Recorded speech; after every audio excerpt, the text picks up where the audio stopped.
When President Clune first got to campus in the spring semester of 2018, he targeted his renovations and infrastructure to areas that are known to bring in the most attention from campus tourists and the community.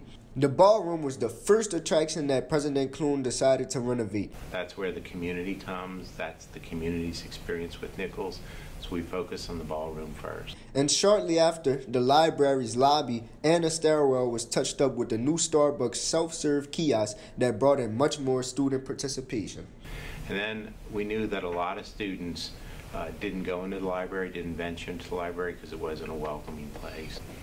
And we returned to the student union and we looked at the Bollinger Suites, and they too were dated, and a lot of smaller community events and university events take place in those spaces. So we decided we had to renovate those next, and we stuck with the same theme as the ballroom.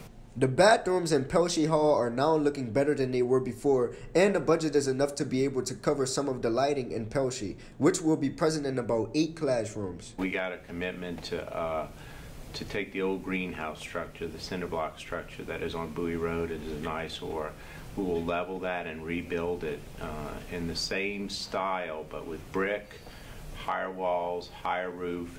When Colonel fans return for football season, there will be a sweet welcome home with a new and refreshed look at John L. Guidry Stadium. And this summer, we'll redo the food court thanks to a generous donation from Mr. Boise Bollinger, the Bollinger family, and we'll redo the bookstore as well. So we'll really transform that space without knocking down any walls, but we'll take out all the pyramids and the raised area and open that space up again. While President Clune has been making many renovations around campus, he has been very firm on his word by not increasing fees that students have to pay.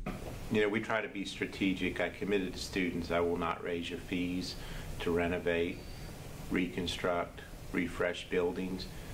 The only reason I come to students for fee increase is to ensure that we can properly pay our faculty and staff and keep them here so they don't go somewhere else, because it's very expensive to replace someone, and rarely do you get someone of the same quality.